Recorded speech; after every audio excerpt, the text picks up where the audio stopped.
നമസ്കാരം. അഖില ലോക വാർത്തകൾ വായിക്കുന്നത് ബാബു അപ്പാട്ട്. ബാംഗ്ലൂരിലെ സ്വർണം പൂശിയ ദോശ.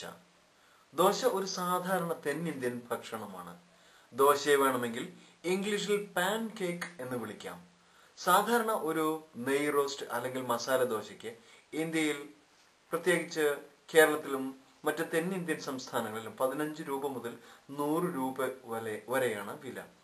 അരിമാവ്, ഉഴുന്ന് എന്നിവയ്ക്ക് പുറമെ ഉലുവ മുതലായവ പൊടികൾ ചേർത്ത് അരച്ച് കലക്കി പുളിപ്പിച്ചെടുത്ത് മാവ് ചേർത്താണ് ദോശ തയ്യാറാക്കുന്നത്.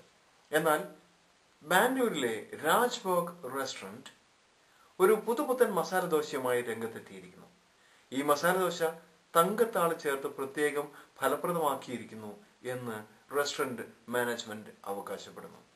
ഒരു മസാല ദോശയ്ക്ക് 1011 രൂപയാണ് വില, ഏകദേശം $19. പല മധുര പലഹാരങ്ങളും വെള്ളിത്താളുകൊണ്ട് പ്രത്യേകപ്പെടുത്തിയാറുണ്ട് ഇന്ത്യയിൽ. എന്നാൽ തങ്കം ചേർത്ത ദോശ ഇതാദ്യമായാണ് ഒരു റെസ്റ്റോറന്റിൽ വിളമ്പുന്നത്. ബാംഗ്ലൂർ നഗരസഭയും ഭക്ഷ്യ സുരക്ഷിത നിയമത്തിന് കീഴിൽ ഇത് അംഗീകരിക്കപ്പെട്ടിരിക്കുന്നു എന്ന് വ്യക്തമാക്കിയിരിക്കുന്നു. രാജസ്ഥാനിലെ ISO അംഗീകാരമുള്ള കമ്പനിയാണ് തങ്കത്താൾ തയ്യാർ ചെയ്ത് നൽകുന്നത്. എന്താ, ഒരു ദോശ കഴിച്ചു നോക്കുന്നു?